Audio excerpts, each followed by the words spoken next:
the U.S. Air Force has all but given up on retiring the A-10 Warthog close air support jet.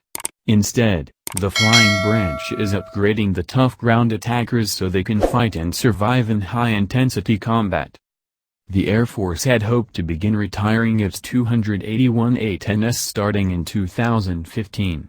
But Congress blocked the effort. Now the A-10 is safe even as the Air Force considers retiring other plane types.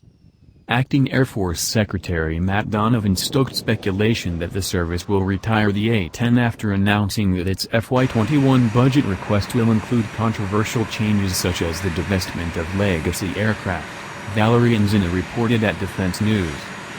From Defense News. But speaking at the conference later that day, Lieutenant General Timothy Fay, Deputy Chief of Staff for Strategy, Integration and Requirements, confirmed that the A-10 is not one of the aircraft under consideration for divestment and will stay in service until the 2030s. Short answer, no, Fay said, when asked whether the Warthog is on the cutting block. I will tell you, I wish the response had been that the Air Force is actually bold enough to get after the threats that we're facing.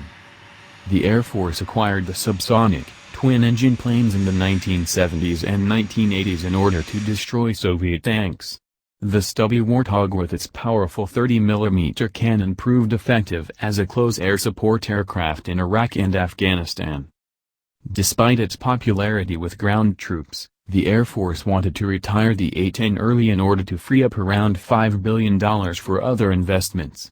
Now that retirement is off the table, the service is moving ahead with a wide range of upgrades meant to keep the Warthog relevant into the 2030s. The new upgrades come after the completion, at the end of July 2019, of a first re-winging program that saw the installation of new wings, built by Boeing, on 173 A-10s, Stefano D'Urso reported at The Aviationist. From The Aviationist. According to the Air Force Materiel Command, the upgraded wings should last for up to 10,000 flight hours without requiring a depot inspection.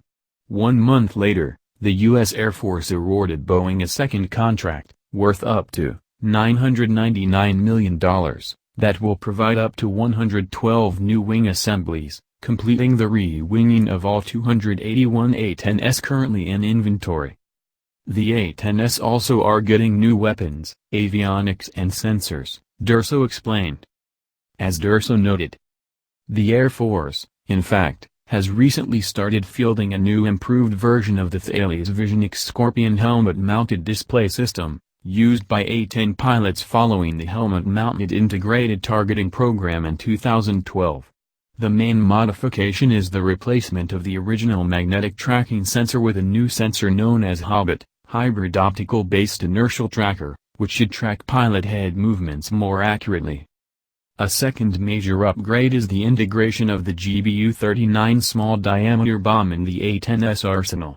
Until now the A-10 was limited to carry only a single weapon on each pylon. By using the BRU-61/A rack, the A-10 will be able to carry 4 SDBs on each weapon pylon, becoming a bomb truck that can release these standoff weapons to neutralize threats as far as 50 miles in the target area before starting to provide close air support to ground troops. Warthogs finally are getting Link 16 data links, too, D'Urso explained.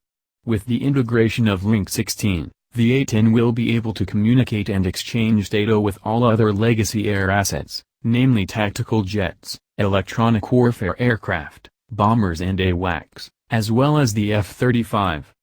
Finally, there's a new radar, a first for the type. The last known upgrade is the integration of a synthetic aperture radar pod to supplement the existing targeting capabilities provided by the sniper and lightning targeting pods. While not officially confirmed, the pod in question could be the N/ASQ-236 Dragon's Eye active electronically scanned array radar pod, already operational on the F-15E Strike Eagle.